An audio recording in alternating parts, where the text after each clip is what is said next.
วันนี้เราจะมาทำบุญไหว้พระและมางานปิดทองฝังลูกนิมิตณวัดจันเรืองนะครับอำเภอองครักษ์จังหวัดนครนายกนะครับงานปิดทองฝังลูกนิมิตเริ่มตั้งแต่วันที่14จนถึงวันที่22กุมภาพันธ์ปีพุทธศักราช2569นะครับมาร่วมกันทำบุญกันได้ทั้งวันและทั้งคืนนะครับเรามาดูประวัติของวัดจันเรืองหรือบางเมาอำเภอองครักษ์จังหวัดนครนายกนะครับ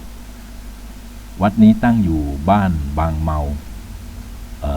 ตำบลบางสมบูรณ์อำเภอองครักษ์จังหวัดนครนายก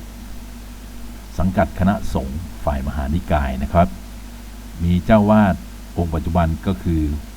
พระมหารัชตะธรรมนิโกนะครับเป็นเจ้าวาดวัดจันเรืองบางเมาวัดจันเรืองตั้งอยู่ในพื้นที่องครักษ์จังหวัดนครนายกเป็นวัดลาดมหานิกายนะครับขึ้นทะเบียนวัดเมื่อปีพุทธศักราช2480ที่วัดมีเนื้อที่ทั้งหมด25ไร่นะครับอาณาเขตทิศเหนือจดถนนชลประทานทางทิศใต้จดที่ดินนายเติมดอกบัวทางทิศตะวันออกจดถนนชลประทานทางด้านทิศตะวันตกจดคลองบางเมาพื้นที่ธรณีสงฆ์มี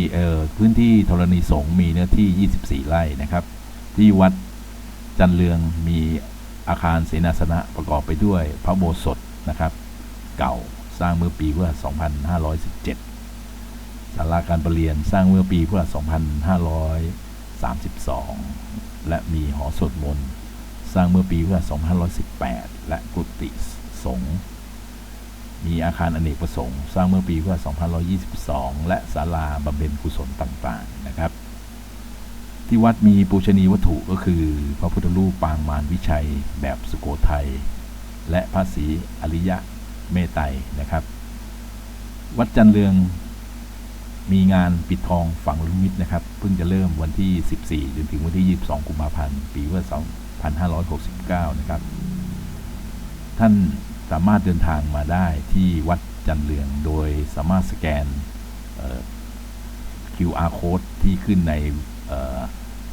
วิดีโอ YouTube เพื่อดูเส้นทางได้เลยนะครับทางวัดจันเรืองขอเชิญทุกท่านร่วมงานบุญ